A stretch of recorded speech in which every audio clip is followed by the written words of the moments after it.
રાધે કૃષ્ણ મિત્રો, હિન્દુ ધર્મમાં મકર સંક્રાંતિનો તહેવાર ખૂબ જ ખાસ માનવામાં આવે છે.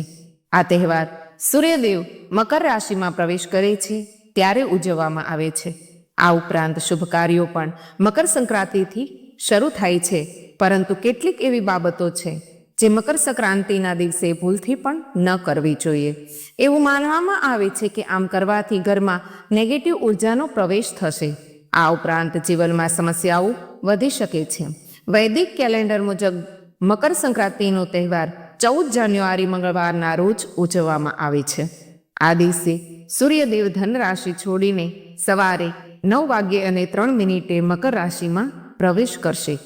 મકર સંક્રાંતિના દિવસે ભૂલથી પણ સ્નાન કર્યા વિના ખોરાક ન લેવો. એવું માનવામાં આવે છે કે આમ કરવાથી અનાજ અશુદ્ધ અને ઝેર જેવું બની જાય છે.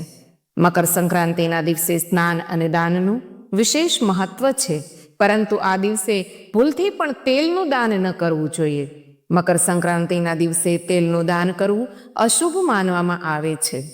એવું માનવામાં આવે છે કે આમ કરવાથી ઘરમાં રોગો અને નેગેટિવિટી આવે છે. આ ઉપરાંત મકર સંક્રાંતિ પર સફેદ ચોખા અને છરી, કાતર વગેરે જેવી તીક્ષ્ણ વસ્તુઓનું દાન કરવાનું ટાળો. મકર સંક્રાંતિના દિવસે માંસાહારી ખોરાક કે દારૂનું સેવન ટાળવું જોઈએ. આમ કરવાથી જીવનમાં નકારાત્મકતા તો આવે જ છે, સાથે સાથે સ્વાસ્થ્ય પર પણ ખરાબ અસર પડે છે. મકર સંક્રાંતિના દિવસે તમારા ઘર આંગણે આવનારા કોઈ પણ બ્રાહ્મણ કે જરૂરિયાતમંદ વ્યક્તિને દાન આપ્યા વિના પાછો ન મોકલવો. આ સિવાય કોઈ પણ વ્યક્તિનું અપમાન ન કરવું. એવું માનવામાં આવે છે કે આવું કરનારા વ્યક્તિ પાપનો ભાગીદાર બની શકે છે. મિત્રો, મકર સંક્રાંતિનું ધાર્મિક, સાંસ્કૃતિક અને ખગોળીય મહત્વ છે. ધાર્મિક દ્રષ્ટિથી આ દિવસ ભગવાન સૂર્યની પૂજાનો દિવસ છે. આ દિવસે લોકો પવિત્ર નદીઓમાં સ્નાન કરે છે, દાન પુણ્ય કરે છે અને સૂર્યદેવની આરાધના કરે છે. સાંસ્કૃતિક રૂપથી આ તહેવાર નવા પાકના આગમનની ખુશીનું પ્રતીક છે. આ દિવસે તલ અને ગોળથી બનેલી વસ્તુઓ ખાવામાં આવે છે અને પતંગો ઉડાવવામાં આવે છે. ખગોળીય દ્રષ્ટિથી આ દિવસ સૂર્યની સ્થિતિમાં પરિવર્તન થાય છે, જેનાથી દિવસ મોટો થવા માંડે છે અને રાત્રિ નાની થવા માંડે છે. 14 જાન્યુઆરી 2025ના રોજ મકર સંક્રાંતિ એક વિશેષ સંયોગમાં ઉજવાશે. આ દિવસે 19 વર્ષ પછી દુર્લભ ભૌમ પુષ્પયોગ બની રહ્યો છે. જ્યોતિષ શાસ્ત્રમાં ભૌમ પુષ્ય યોગને અત્યંત શુભ માનવામાં આવે છે. આ યોગ અને પુષ્ય નક્ષત્રના મિલનથી બને છે. આ યોગમાં કરવામાં આવેલા કાર્યોમાં સફળતા મળવાની શક્યતા વધી જાય છે. મકર સંક્રાંતિ માટે અત્યારથી તૈયારીઓ શરૂ થઈ ગઈ છે. લોકો આ દિવસ માટે નવા કપડાં ખરીદે છે, પતંગો અને દોરા ખરીદે છે, તલ અને ગોળથી બનેલી વાનગીઓ બનાવે છે. ગુજરાતના અનેક શહેરોમાં આ દિવસે રાત્રિ ફટાકડા પણ ફોડવામાં આવે છે, જેથી આ દિવસે ફટાકડાની ખૂબ ખરીદી થાય છે. આ દિવસે અનેક સ્થાન પર મેળાનું પણ આયોજન કરવામાં આવે છે. માનવામાં આવે છે જ્યારે દક્ષિણાયનને નકારાત્મકતાનું પ્રતીક માનવામાં આવે છે, ઋષિમુનિઓ દ્વારા જપ, તપ અને સિદ્ધિ પ્રાપ્ત કરવા માટે ઉત્તરાયણનો સમય મહત્વનો માનવામાં આવે છે. ઉત્તરાયણને દેવતાઓનો દિવસ માનવામાં આવે છે, કારણ કે આ સમયે સૂર્ય દેવતાઓનો અધિપતિ છે. મકર સંક્રાંતિ એ ઉત્તરાયણ કાળનો પ્રથમ દિવસ છે. આ દિવસે સ્નાન, દાન અને સત્કર્મ શુભ છે. 6 મહિનાનો સમયગાળો ઉત્તરાયણ કાળ કહેવાય છે. તે માઘથી અષાઢ માસ સુધીનો ગણાય છે. ઉત્તરાયણ કાળમાં ગૃહ ઉદ્યોગ, દીક્ષા સમારોહ, લગ્ન અને યજ્ઞ વગેરે વિધિઓ શુભ માનવામાં આવે છે. સૂર્યના ઉત્તરાયણ કાળને લગતી પૌરાણિક માન્યતાઓ ઉત્તરાયણ કાળનું મહત્વ શાસ્ત્રોમાં પણ વર્ણવવામાં આવ્યું છે. હિન્દુ ધર્મમાં પવિત્ર ગ્રંથ શ્રીમદ ભાગવદ ગીતામાં સ્વયં ભગવાન શ્રી કૃષ્ણએ કહ્યું છે કે ઉત્તરાયણના 6 મહિનાના શુભ સમયગાળામાં પૃથ્વી પ્રકાશિત થાય છે. તેથી આ પ્રકાશમાં શરીરનો ત્યાગ કરવાથી વ્યક્તિ પુનઃ જન્મ પામતો નથી અને તેને મોક્ષ પ્રાપ્તિ થાય છે. મહાભારત કાળ દરમિયાન ભીષ્મ પિતામહને ઈચ્છા મૃત્યુનું વરદાન મળ્યું હતું. તેણે પણ મકર સંક્રાંતિના દિવસે દેહ છોડ્યો હતો. સંક્રાંતિ એટલે સૂર્યનું રાશિ ચક્ર બદલવું. એવી માન્યતા છે કે આ દિવસે દાન કરવાથી, ગંગા જેવી પવિત્ર નદીઓમાં સ્નાન કરવાથી 100 ગણું પુણ્ય મળે છે. આ દિવસે ભગવાન સૂર્યને કાળા તલ અને ગોળ અર્પણ કરીને પૂજા કરવામાં આવે છે. મકર સંક્રાંતિના દિવસે ભીષ્મ પિતામહે પોતાના પંચભૌતિક દેહનું બલિદાન આપવાનું પસંદ કર્યું હતું. તેમને ઈચ્છા મૃત્યુનું વરદાન પણ મળ્યું હતું અને જ્યારે ઉત્તરાયણનો સૂર્ય આથમ્યો ત્યારે જ તેમણે દેહ છોડ્યો હતો. સૂર્ય માત્ર મકર સંક્રાંતિના દિવસે જ ઉત્તરાયણને અસ્ત કરે છે અને આ સમયે વ્યક્તિ મૃત્યુ પછી મોક્ષને પ્રાપ્ત કરે છે.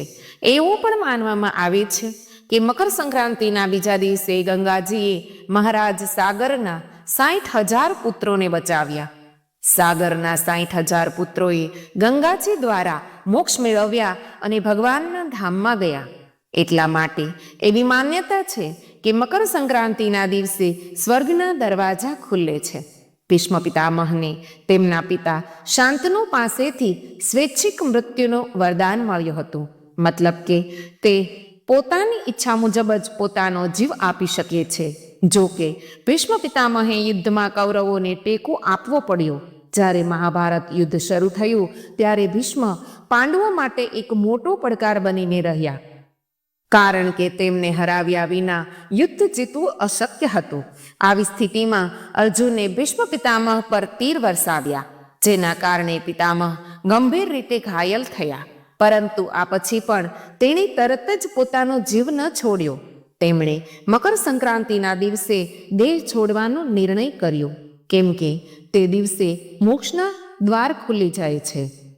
શ્રીમદ ભાગવતના પ્રથમ સ્કંધમાં 3 સ્તુતિઓ મુખ્ય છે, જેમાં ઉત્તરાજીની, કુંતીજીની અને પ્રથમ સ્કંધના 9મા અધ્યાયમાં ભીષ્મ પિતામહે કરેલી ભગવાનની સ્તુતિ.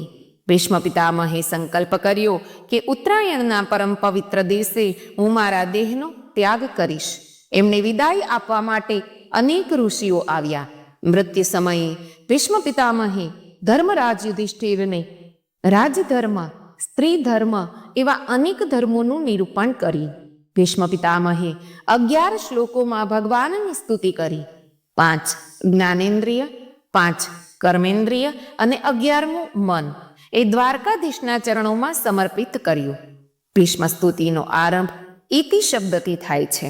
આમ કોઈ પણ સ્તુતિ કે સ્ત્રોત જુઓ તો તેનો આરંભ અથ શબ્દથી થાય છે અને સમાપ્તિમાં ઇતિ આવે. પણ ભીષ્મ સ્તુતિની વિશિષ્ટતા એ છે તે ઇતિ શબ્દથી આરંભ થાય છે. એમનો ભાવ એ છે કે હે દ્વારકાધીશ, મારા જીવનનું અંતિમ પુષ્પ હું તમને સમર્પિત કરું છું, એનો તમે સ્વીકાર કરો. ત્યારબાદ કોઈ પુષ્પ સમર્પિત કરવાનો મને મોકો નહીં મળે. માટે ભીષ્મ સ્તુતિનો છંદ એ પુષ્પિતાગ્રા છંદ છે, જેમાં પ્રથમ શ્લોકમાં ભીષ્મ પિતામહ કહે છે મતિ, ગતિ અને રતિ આ 3 શબ્દોનો પ્રયોગ કર્યો છે.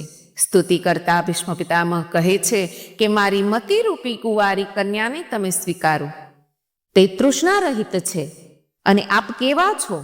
સાત્વત પુંગવ યદુવંશમાં ભગવાન પ્રગટ્યા એટલે ભગવાન માટે શબ્દ વપરાયો, સાત્વત પુંગવ.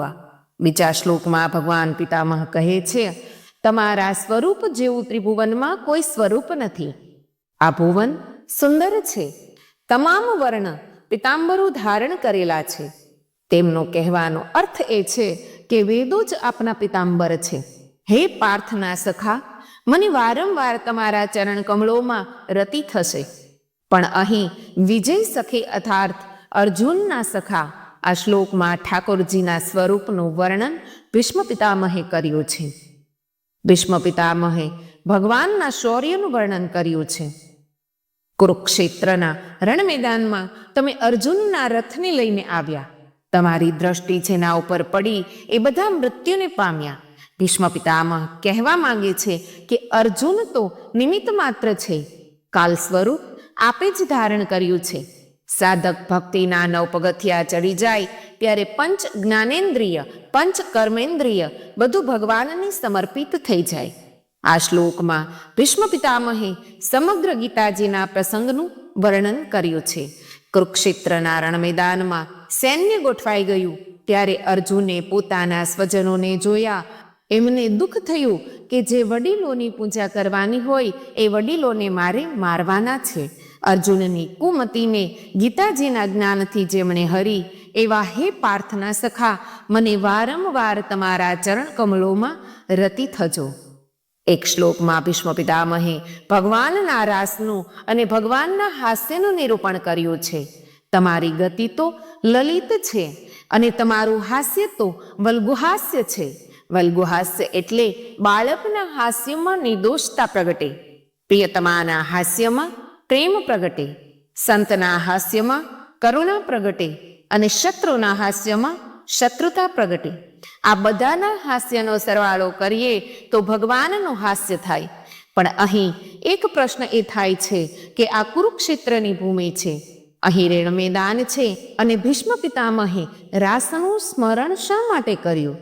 તો એનું એક જ કારણ છે કે સામે ગોપીજન વલ્લભ ઊભા હોય ત્યારે રણ પણ રાસ થઈ જાય અને ભૂમિ પણ વૃંદાવન થઈ જાય. જેવી રીતે ભીષ્મ પિતામહે રતિ, ગતિ અને મતિ ત્રણેયને ભગવાનમાં જોડી, એવી રીતે આપણે પણ ભગવાન તરફ ગતિ કરીએ તો ભગવાન તરફ રતિ થાય અને ભગવાનમાં મતિ થાય તો ખરેખર આપણું જીવન ચરિતાર્થ કર્યું ગણાય. જીવન એવું જીવીએ કે ભગવાન આપણા જીવનને જોઈ નાચી ઉઠે. મૃત્યુને જેવી રીતે ભીષ્મ પિતામહે મંગલ બનાવ્યું, મિત્રો એવી રીતે આપણે પણ સમગ્ર જીવન અને મૃત્યુની અંતિમ ક્ષણોને મંગળમય બનાવીએ, એ જ અભ્યર્થના સાથે અસ્તુ. મિત્રો, આશા રાખું છું કે તમને આ વિડીયો અવશ્ય પસંદ આવ્યો છે. જો તમને આ વિડીયો પસંદ આવે તો લાઈક કરજો, શેર કરજો, કમેન્ટ કરજો અને અમારી ચેનલ વ્રત સાધનાને સબસ્ક્રાઈબ કરવાનું ભૂલતા નહીં મિત્રો. ધન્યવાદ. રાધે કૃષ્ણ.